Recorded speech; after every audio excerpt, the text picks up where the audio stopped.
What's going on, everybody? Kalipa's Tech here, coming back at you with another video. In this video, I'm going to be giving you some tips and tricks for the Cricket Vision Plus that you might not know about. Now, before we go any further, as always, I do want to remind you to go ahead and hit that subscribe button. And if you want to learn more about this phone, be sure to check out my full review of it on the channel.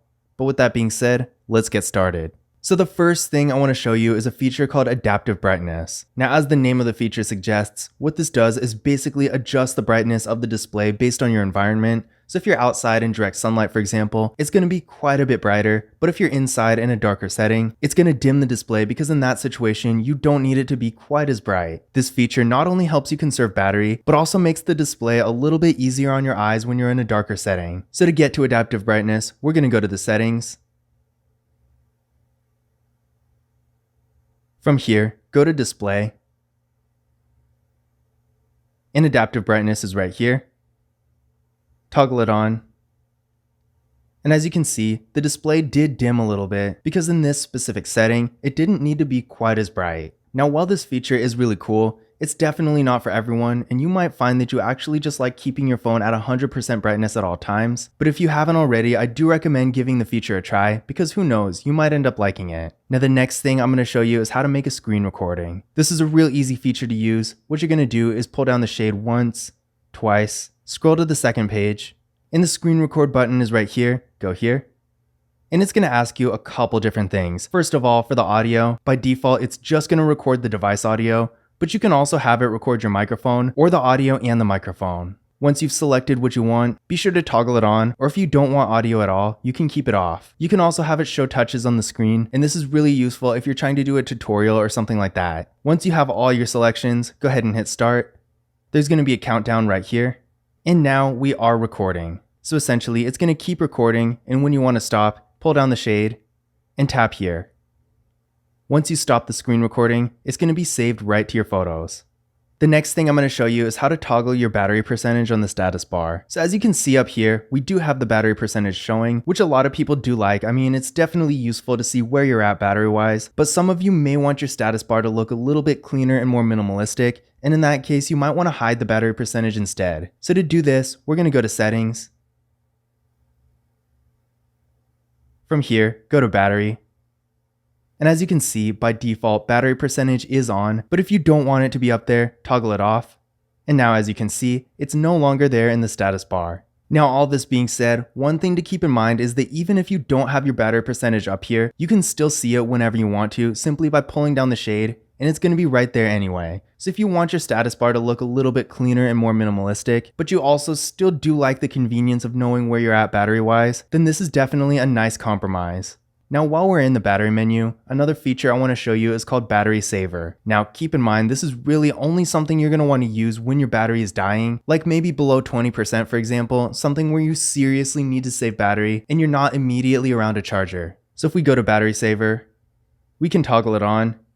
And essentially, this is going to put the phone in a low power mode where it's going to do pretty much everything it can to preserve power. This includes stuff like putting the phone in dark mode, as you can see here, limiting stuff like background apps, and even slowing down your processor. So again, your phone's performance is going to be quite a bit lower with Battery Saver on. And seeing that this phone isn't really even very fast to begin with, this is definitely not something you're going to want on unless you really need it. But that being said, if your phone is dying and it's below 20%, for example, and you really need to conserve battery, then the Battery Saver is a really useful feature. And as you can see here, by default, it will automatically turn off once your phone reaches 90%, so you won't need to worry about accidentally leaving it on when you don't need it. Now, activating this feature through the battery menu is easy enough, but there's actually a much quicker and more convenient way to do it, and you can do this no matter where you are on your phone. So if we pull down the shade,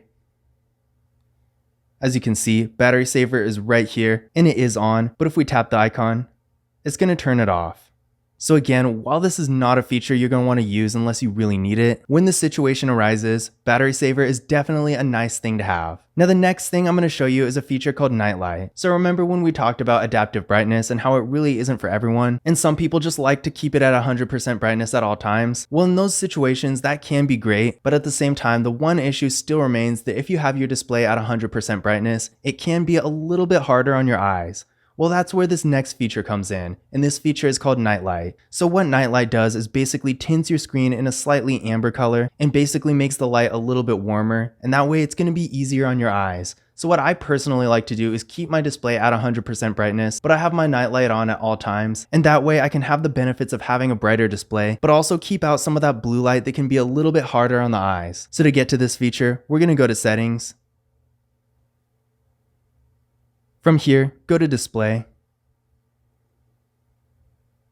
And Nightlight is right here, toggle it on. And as you can see, the screen does look a little bit warmer, and we can also customize some settings. So if we go here, as you can see, you can change the intensity so you can make it even warmer or a little bit cooler. You can also schedule it so you can have it turn on from sunset to sunrise or a completely custom time. The next thing I'm going to show you is how to customize your quick menu. Now throughout this video, you've seen me pull down this shade to more quickly and conveniently access a lot of features that you typically find through the settings menu. Well, you can actually customize this, so if there are features that you don't use and features you do, you can make sure the most relevant things to you are up here. So to do this, hit the pencil icon right here. And as you can see, it's basically going to show everything. And if you want to add something, for example, say I want to add the hotspot. So I'm going to press and hold, simply drag it up. And now it's on the quick menu. And if there's something you don't typically use, like for example, nearby share, I'm going to press and hold, drag it off. And now that's no longer on your menu. And now if we go back, as you can see here, the changes have been made.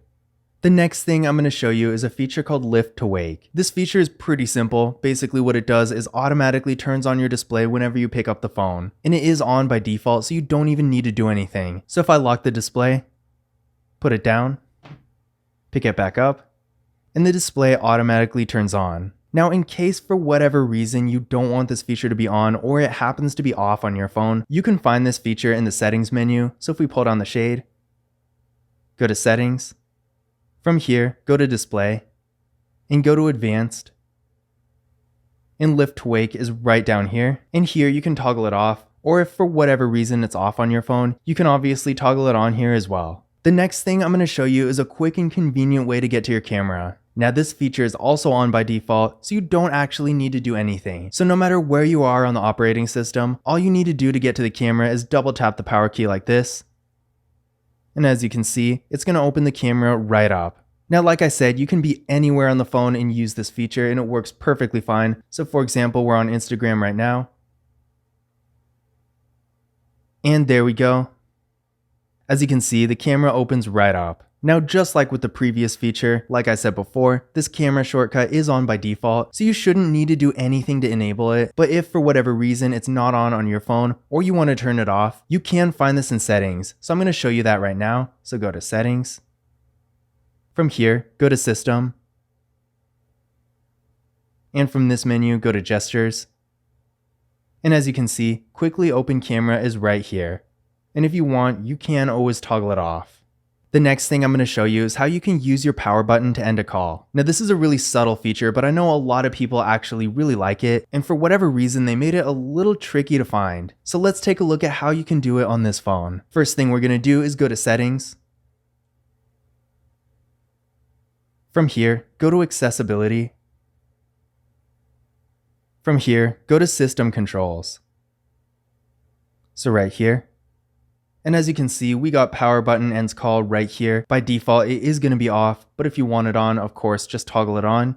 And now, of course, whenever you're on a call, you can end it by pressing your power button. Now, the last thing I'm going to show you is how to connect a device to Bluetooth. Now, in this day and age, stuff like Bluetooth headphones are getting more and more popular, and while on most devices, Bluetooth is fairly intuitive and easy to use, if you're new to smartphones, it can be a little tricky. So let me show you exactly how to do it. Now keep in mind, depending on which device you're using, this is going to be slightly different for pretty much everything. So while hopefully this video gives you a better idea of how to do it with this phone, depending on which device you're using, it could be completely different. So definitely keep this in mind. So essentially, to use any Bluetooth device with this phone, what you're going to want to do is go to settings. From here, go to connected devices. From here, hit pair new device. And this is basically going to give you a list of all the Bluetooth devices in the area. Now keep in mind, depending on what device you're trying to connect, it does vary quite a bit. You have stuff like headphones, speakers, Pixel Buds, stuff like that. And then you have things like TVs and even other random objects. So again, part of the process is going to depend on the device itself, but usually on something like, for example, a Bluetooth speaker, you're going to have some sort of pairing button on there. And all you need to do is press that pairing button and it should show up on this list.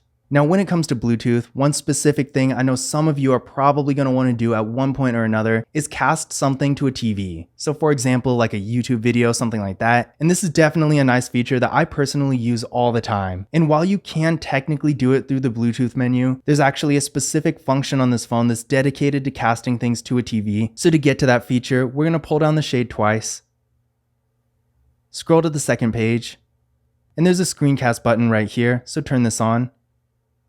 And this is basically going to search for devices in the area, and if your TV is on and set up properly, it should be on this list. Now keep in mind, this is actually Wi-Fi based and it does not use Bluetooth. But if you want to quickly and conveniently cast something like a YouTube video to a TV, it's definitely a real good option.